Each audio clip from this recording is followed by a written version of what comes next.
NBCC, nothing but caddy content. There seems to be a trend of caddies in at the moment. We've got 2 turning up today. Let's get into it.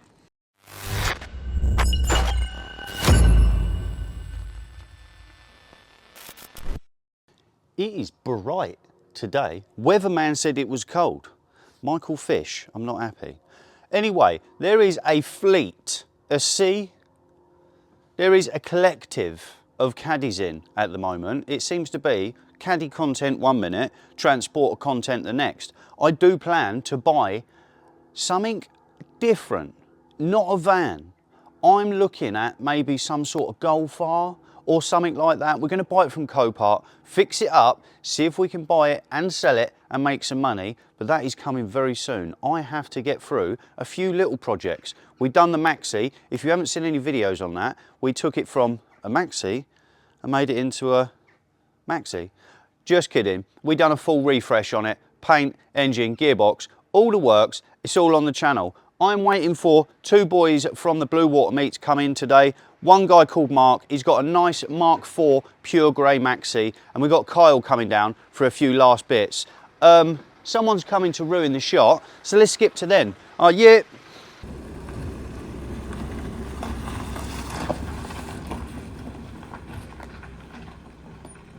Mark IV maxi, very nice. He's got the pretty tailgate.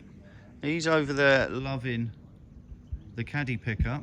We'll get back to that very soon.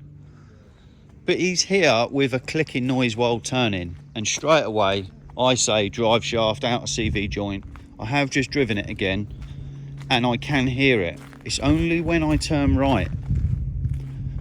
He did take me for a lap round Bluewater car park when we was there at the last meet, and I believed it was passenger side, but I would think it would do it when you turn left. It's really hard. It's only faint, very faint, but he would like it sorting. Now, it's hard, without fitting 2 new drive shafts or 2 new outer joints, hard to determine where it's coming from. So I need to get it up, maybe have it in gear on the ramp, turn left and right, and hopefully I can sort of half lay under the front and hear it. He's got another couple of other things he mentioned, so we'll have a little butchers of that while it's here. Let's get it in the workshop and have a little butchers. It is dirty. It's not last last Wednesday of the month, so it's not clean. This is work van. Pretty in there. Let's get it on the ramp. It is very nice in here. I do like a Mark IV. And it is quite low, so I've got Andy on block duty.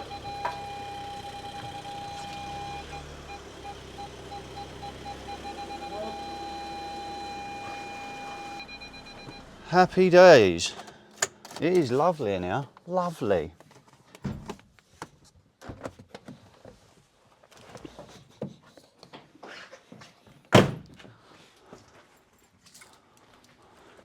So Mark is here from the Bluewater meets, and I love your van. Thank you. It's very nice.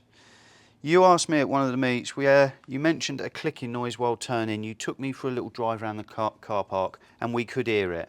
I think it was sounding on this side. We'll have a little butchers in a minute. But you've also mentioned a bit of coolant loss. Yep. And on Dark Side Development website, you have got the charge cooler that sits on the top under here. Yep. They mention that they can go and you can lose coolant in there. So we will have a little butchers. I'll pop a pipe off and have a look. And you also mentioned it's a DSG. DSG, yeah. 6-speed, you say?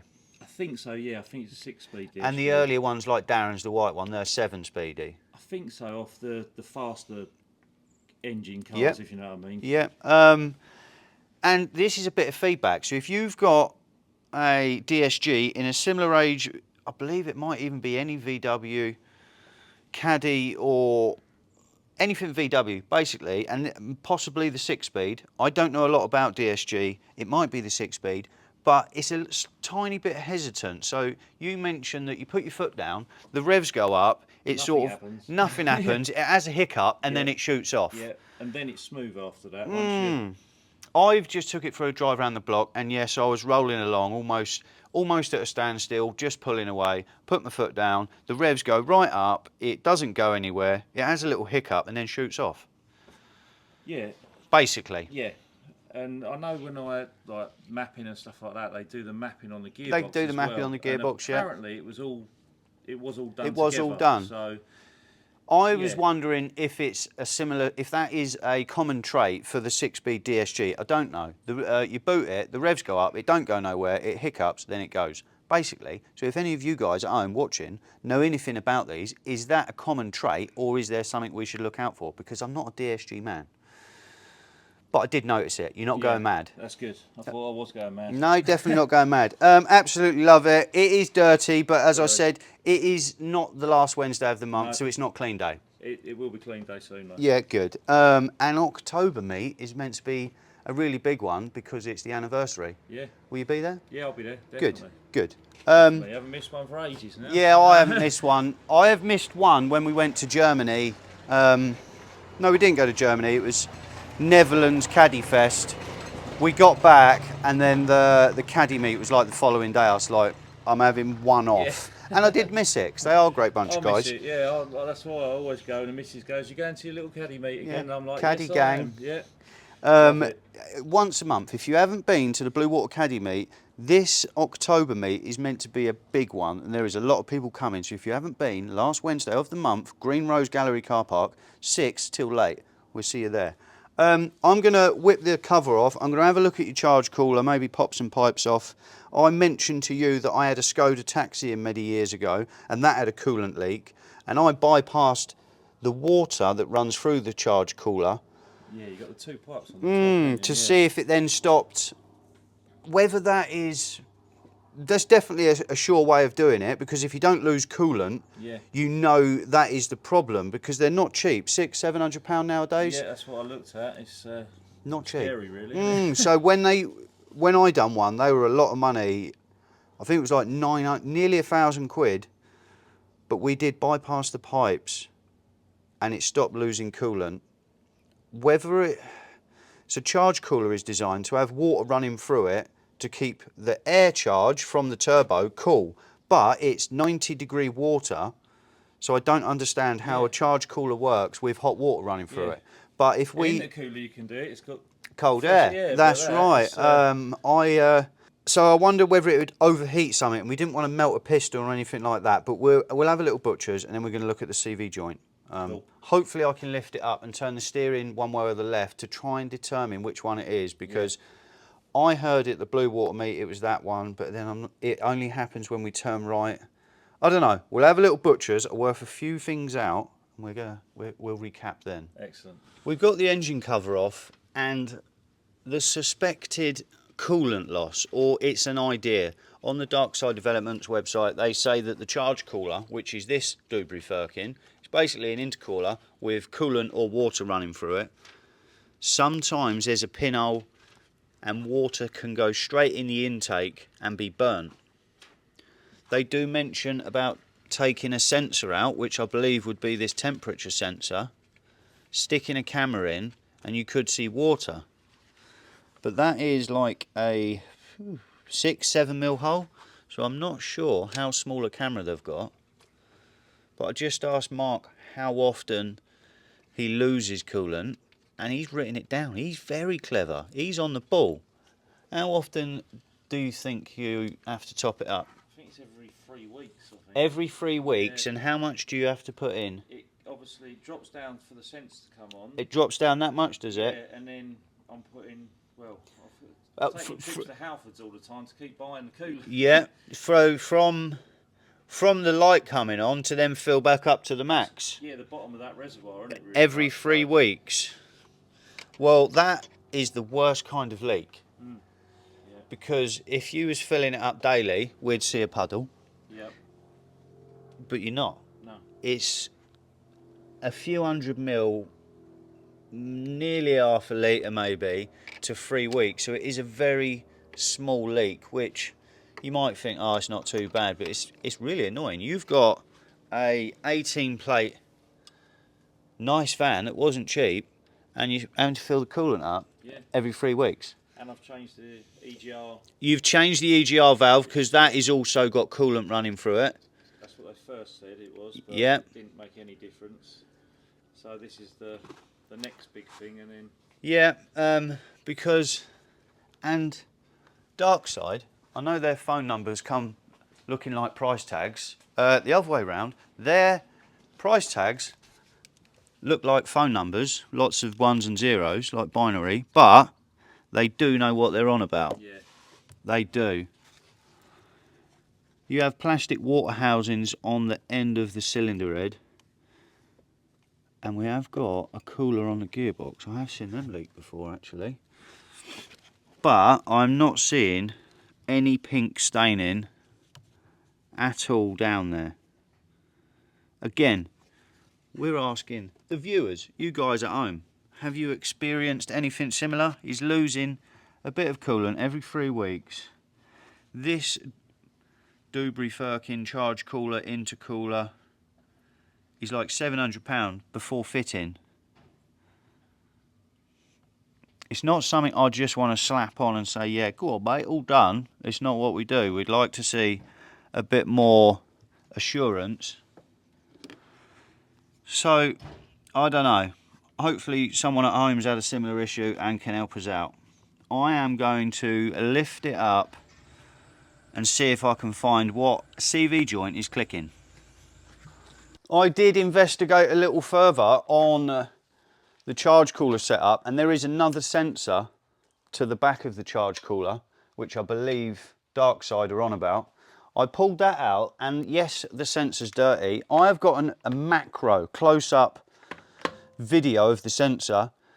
You can see it's dirty, and I couldn't even see this close with my eyeballs, but if you can see, there is tiny little pink spots or little red spots. They're all over it, and there is a slight pinkish reddish tinge. Is this something you guys have seen before? Does it look like the charge cooler is weeping some of the coolant? There's definitely some pink spots in there. A little bit of feedback from you guys would be great. I believe we've determined it's this outer CV joint. The other side doesn't move in and out. This one moves quite a lot. I thought it was the passenger side when I heard it the first time. So it's having a passenger, ow, out a CV boot, caught my back straight on the bumper. I've already barred the locking wheel nut off. I don't use an impact gun on locking wheel nuts because you know the drill, you're going to have a bad time.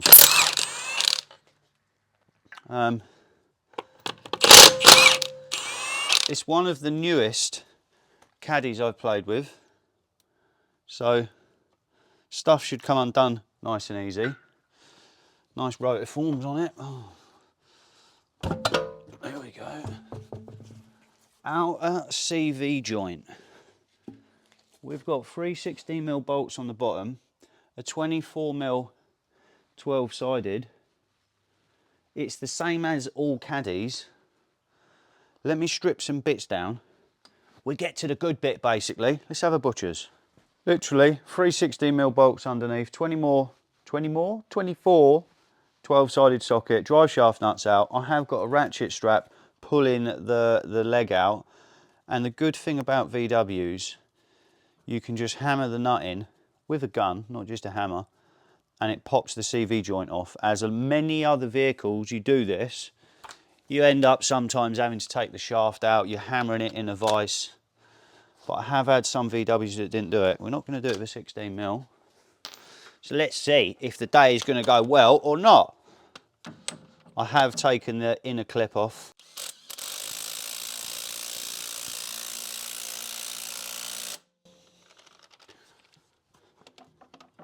Well, it hasn't popped off like I was hoping. I can unbolt the shaft while I'm here, of course. But let's give it a little love tap.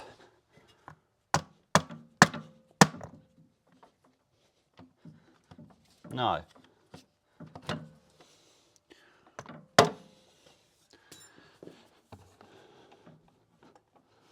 It didn't go to plan. Let's try again.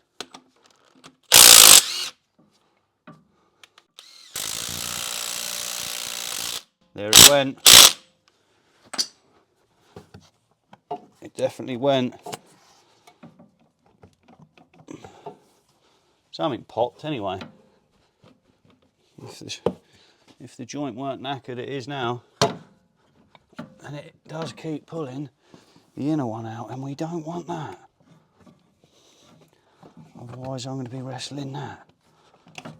That's back in. We're not making that mistake twice. I believe it's come off. I need 3 hands. Andy, can you grab hold of that shaft? Yeah. You want to get a glove on? No, that's all right. Hang fire. There he goes, right there. Okay, got him. Yep. Thank you. Yeah, so I hammered the nut in, or the bolt. We've undone the inner clip, and there is one assembly. The grease has turned to oil. It has definitely been smashed apart. And obviously, you know, it hesitates. That ain't going to stand up. You know, it hesitates when you go to boot it, then it kicks in. That does put stress. It does put stress on parts just like this. Let's get the other CV joint. We went for a GKN. Euro Car Parts did offer me a Starline, but I weren't putting a Starline CV joint on. So we've got a GKN. Don't know what that bit's for. So we need to grease it up, pop it on, pop the boot on, and I believe that would have solved the noise because it was definitely clicking and moving. Let me get a bit done and I'll show you what it looks like. We got the new outer joint on, no problem. We've got a new clip on there, all the good stuff. And when you're doing these squash clips up, I am a little bit picky, so I've got the 2 squash clips lined up parallel, rather than one round here, one round there. We've got them lined up, and I've got a cool tool. If ever you're going to do these clips, you might have the pliers, you might just be using mole grips. These, on eBay, type in CV boot pliers, they are amazing. They literally do the clip up super tight, and it looks like it's OEM. But obviously, every time the camera comes out, something doesn't work. But you need to keep an eye on the clip that it is on everywhere. I've done a clip up before and it weren't on the back, so then you've wasted a clip. You can do these up so tight you can snap the clip. That's how good these pliers are. Outer one done. Second one is in line, nice and straight. Makes no odds, but it bothers me. Ratchets, not playing ball. Team U special. There we go. And sometimes you do have to stop doing it up, because as I say, it would snap the clip. That boot is not weeping or leaking. I did put plenty of grease on the inside before putting it on, but I will get, I've nearly stood on the packet, I will get the last of it straight in the hole and then get the bolt in, and that just fills up the rest of the void with fresh gear. We're going to do this, take it for a drive around the block to have hopefully cured the noise. I'm sure we have. Let me get this done. Drive shaft all back together. And I'm pretty sure it was that side because we had a lot of movement in and out on the drive shaft. It is really nice in here. I do want a Mark IV, definitely. If the channel ever explodes, there will be signs. Because I'll have a Mark IV caddy straight away. We haven't got the microphone in, so audio, it is what it is from the GoPro. It does drive nice. It is quite firm. I've told him about the Max Peding Rods coilovers. They drive nice. I believe he'll be back for some of them at a later date. We just need to take it round the block and test we can't hear the noise. I was surprised with how close the macro was on the camera. You know, macro close-up edition. I need to keep checking the GoPro because you guys are precariously clipped up. Let me pull over and readjust. I haven't heard the drive shaft noise yet. Hello guys. Oh, don't do that. Oh, it is what it is. Nice and easy on this one, nice easy fix. We have got Kyle coming after. He says he'll be at 3 o'clock, which is in 10 minutes. I need to get back and get the opening shot of him coming in.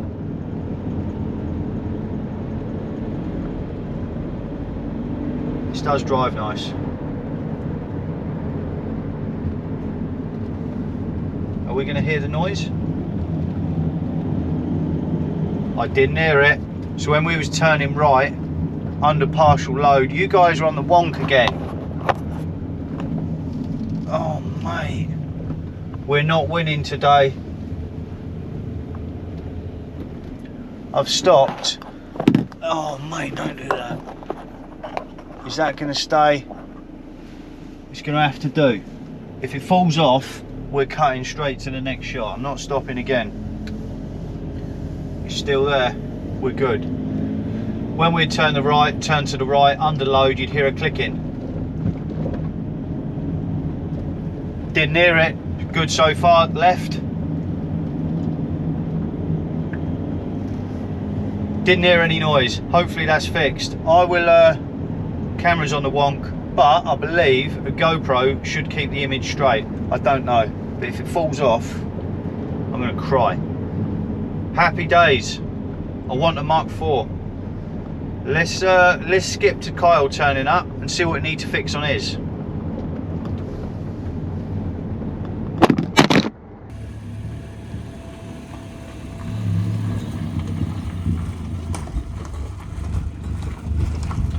Van number 3 for the day, because I am playing with my mate Skiro's caddy. We picked it up last night. That's a different video, sorry, but you will get to see it. Second one for this video, and we've got Kyle here. Hi Kyle. Hello. Hello. Hello. He's the detailer. So if ever I'm taking the piss at detailers, I normally aim it at Kyle, but it's all banter. It's all good. Nothing's taken personally. Nothing's taken personally. Good, good. So you've just sold this. Is it a secret what you've just bought, or is everyone? No, I think everyone's aware now. So he's sold this, and he's bought a white Mark IV caddy, standard. And how are you getting on with it? I've loved it so far. Good. So last 2 weeks I've been driving it, and have you got your detailing stuff in it? yeah. Bucket and sponge. Bucket and sponge. Scratch and shine. You got it in the back. And you've come from a TFSI petrol swapped caddy into a diesel. How's that on the pocket? To be honest, before I had this, I had a 1.6 diesel. Okay, so I'm used to that life. Okay. But yeah, it's definitely a step backwards. And what is it? 1.6 or 2 litre? The new one. 2 litre. 102 brake. Ooh, 102 brake. Massively underpowered from the factory. 102 horse. That's it. 1 remap, and you're ripping, and you still get good MPGs. That's the plan. So you have sold this. It's a good van. You've sold it. You mentioned in the eBay ad. Was it on eBay? Yeah. You mentioned in all the ads that it didn't come with the Rotiform wheels. It come with another set of wheels, and he's gone out and got the wheels to go back on this refurbished. They're like brand new. So yeah, that's all good. We have got an air conditioning pipe that looks a bit suspect. We do have a replacement air con pipe here, but he's quite buried. He's quite tucked away, and I've said to Kyle, I said, I do like you, but if I have to fit this air con pipe, I said, that might change. I'll have a look. We'll lift it up because it's the one that runs all the way around the back of the engine. It is a bit tucked. He just wanted me to give it a little once over to make sure it was tip top for the new owner. If I was going to buy a motor, you'd want to buy one off Kyle because most people would just send it straight out the door. Not Kyle. He's driven all the way down so we can give it a once over. I'm going to have a look at this AC pipe. We've put your wheels on. It's actually all there, which is what you'd want when you buy a motor. Exactly. That's a general thing. It's Is it all there? Yeah, it's all there. It's what I'd want, so just yeah, give it back, you know? that's fine. That's fine. 1 minute actually. I am not the big. I like air ride to look at. Yeah. I don't like air ride to be a passenger in or driving. So they're quite firm. How are you enjoy? And is it standard ride height at the moment? It's the Mark bog IV? standard. So how is the ride comfort from this to a standard caddy? Is it comfy? It's night and day, yeah. Yeah. It's like, oh, this is lovely. Yeah. Like obviously you got, what are they, 55 profile tyres? Comfort mode. Something like that. And yeah, it's jacked right up and yeah, it's comfy. It's definitely. Are you gonna? I already know the answer to this. I was gonna say, are you going down the shocks and springs route, 4 lowered? But you've come from a van that basically cuts the grass. Yeah. So you're gonna go for a coilover. Yeah. Coilovers still drive better than air ride, unless it's, well, someone will say, well, if you get decent air ride, isn't air ride comfortable? I've never been in one that is that comfortable. I don't know if there's some super special expensive kit. Not saying this has got a cheap kit, but any air ride I've been in has been uncomfortable. This is my one and only experience with air ride, and yeah, it's quite firm. I feel it's firmer than coilovers, to be honest with you. Yeah, I'm on Max Pedin Rods coilovers, and I think they're really comfy. I had shocks and springs on my red one before, and I stuck the coilover kit on thinking, oh, I'll put the shocks and springs on the shelf because I'll go back to them very soon because coilovers are going to be super firm. But they weren't, I was surprised. Have you got a kit in mind you're looking at? I did say, we've got the Max Pedin rods, but Max Pedin rods coilover kit, they go down to 90mm drop. That's the budget kit. Stance is another budget kit. They go down to 100mm drop. Is there any others in particular? Are you going to be like all posh, all Bill Stein this, No, BC Racing that? I was looking at BC Racing, but for the price, it's like nearly £1,000 for the set. So I'm kind of like, well, Stance Plus if or you Pro get Sport. If you get Stance Plus or Pro Sport and they peter out and they're firm within the next year, and then you come back from Max Pedin rods, I'll say, told you so. Told you so. Told you so. Anyway, I'm going to lift it up and look at this AC pipe from the air, from underneath. All this water bottle would have to come out the way. But I'm going to have a look from underneath and we'll go from there. Lovely. Oh, yeah. Oh, yeah. Oh, and just quickly, look at the colour of his T-shirt. Oh, yeah. He's got the DTE merch on. And you're a man who, you look smart. I'll try to. You look smart. Be good. And you've put a T-shirt on. And you text me and you said the fitment's great and they feel good. Yeah. So they're all good. It's perfect. Thank you. Well, we got his wheels on and they look fresh. And of course, for the outro, we have got it aired on the deck. It is looking sweet. I didn't like the look of the AC pipe. It was tucked behind the engine. So I believe I'm going to have to skip on that one. It's a Friday evening. I've got the missus and the kids waiting. We've put his wheels on. I've given it a good look over. Everything looks nice. And I look forward to seeing his new one at the caddy meet. You're going to be at the next caddy meet. It's going to be the big one. I said it in a lot of videos. I said it in the start of this video. October, caddy meet, Bluewater, Green Rose Gallery car park. If you haven't been before, this one is going to be special. I'm expecting big numbers. Jonathan and Matt, who run it, they will be there. Nice bunch of guys, chit chat. It's all good. Yeah, I like the colour of this. I like the black. It does sit on the floor. It fits nice over them rims too. Gloss black, the only colour available for wheels. Any other colour just ain't right. I have a lot of caddy content. We went and picked up a spares and repairs one last night. I've got a video on that. I have got another video on Rowan's Maxi. I've got a few caddy videos. So for the next week, I'm going to put a video out every other day. So video tonight, video Sunday, video Tuesday. 2 days, day off, day on, plenty of videos. I've got a few bits to get on with, and I've got a massive video coming on my caddy, a video on a Polo, and then we're going to talk about the project next. I'll see you in the next one. I'm out.